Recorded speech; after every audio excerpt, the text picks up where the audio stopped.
À partir de maintenant, les adolescents de moins de 16 ans ne pourront plus accéder à des plateformes comme Facebook et Instagram, grâce à une nouvelle loi adoptée par le Parlement de Canberra.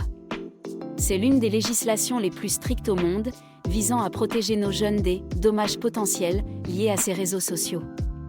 Les entreprises qui ne respecteront pas cette règle risquent des amendes colossales, pouvant atteindre 30 millions de dollars.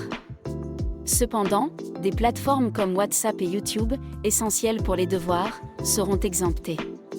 Une décision qui pourrait changer la manière dont les adolescents interagissent en ligne. Le gouvernement va bientôt publier la liste des sites interdits, mais qu'est-ce que cela signifie vraiment pour nous? Après un vote serré au Sénat, le projet de loi doit passer à la Chambre des représentants, où le gouvernement a la majorité. L'interdiction pourrait entrer en vigueur dans un an, mais déjà, des doutes émergent. Comment garantir la vie privée des utilisateurs? Certains chercheurs soulignent que des outils comme les VPN pourraient rendre ces restrictions obsolètes.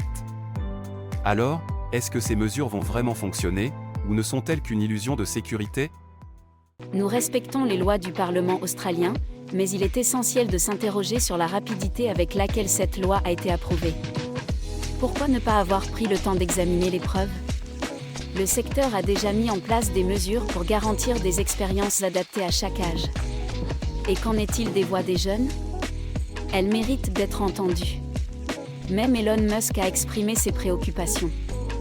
Il est crucial d'avoir un dialogue ouvert pour s'assurer que les décisions prises reflètent vraiment les besoins de tous. Le Premier ministre australien, Anthony Albanese, a récemment affirmé que nous devons protéger l'enfance de nos jeunes. Avec 77% des Australiens soutenant une interdiction des médias sociaux pour les moins de 16 ans, l'Australie devient pionnière en la matière. Imaginez un monde où les enfants peuvent jouer dehors, explorer et se faire des amis sans la pression des réseaux sociaux. C'est un pas audacieux vers un avenir où l'enfance est préservée, loin des écrans. Cette décision pourrait inspirer d'autres pays à suivre le mouvement. Qui sait, peut-être que nous verrons bientôt une génération plus épanouie et moins stressée.